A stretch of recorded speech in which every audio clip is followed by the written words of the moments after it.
This is something that you have attempted to instill in your family, this whole notion of service. So tell me how it is that you really began to do that. It just started naturally because I grew up in a family that served in a small community in rural Connecticut, dairy farm country. And I married someone who is served in the Coast Guard. And of course, that's a service. It's called the peacetime service. They always want to help people.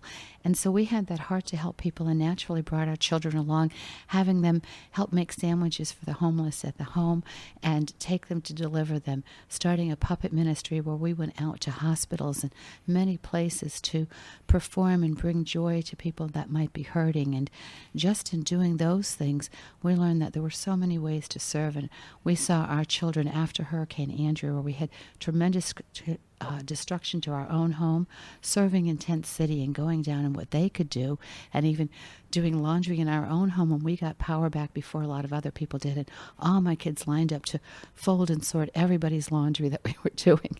So that was a natural thing, and I found that that helped them so much. I wanted to help other families realize there are many ways you can choose to serve. And there's also this whole area of showing appreciation for those who are called to serve. As you mentioned, your late husband was in the military and the Coast Guard. There are law enforcement officials, there are first responders, there are so many different people that as a profession, they are involved. And it's important that they receive encouragement. Oh, it is. And the children who are in those families have a different lifestyle. So I like to write and share the stories of what it's like to be in those families, what happens to them.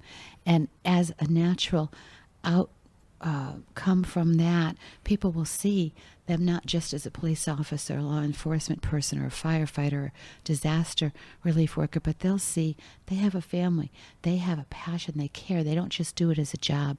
They do it because they want to save lives. They want to make a difference. And as people see them as real people, that helps them learn to respect them and honor them.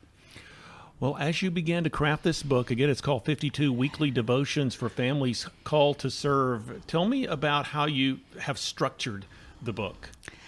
Well, the book has a structure where you start off knowing exactly what the focus is going to be. I do a little family beatitude, followed by the actual week's theme and a scripture for the week. Then there are a choice of 3 or 4 hands-on activities to do, because children like to do things, and the more you can involve them, the more they feel part of that, and the more they can integrate the faith into life. Then it's followed by a contemporary story that's based on a real family and what happened to them, connected to a Bible story you can look up and read in the Bible with a little question, a little information about that story. Then there are 3 or 4 chat questions, prompts where there's a scripture and a question to talk about. You can discuss it at any time. That might flow into your drive in the car, dinner time. It doesn't have to be as you're sitting down doing a formal devotional study. Then there are 2 more components, really, because there's a prayer, but there's also a scrapbook time that gives you a prompt to start doing a faith scrapbook. All these people are big into saving pictures and everything and memories, but they forget to save the faith memories. So this will help you connect. What did we learn this week, in writing about that and drawing about it? And then for those people who do serve, there's frontline tips. So maybe we talked about deployment and that separation from the family. So those tips would be, how do we bridge that time and distance?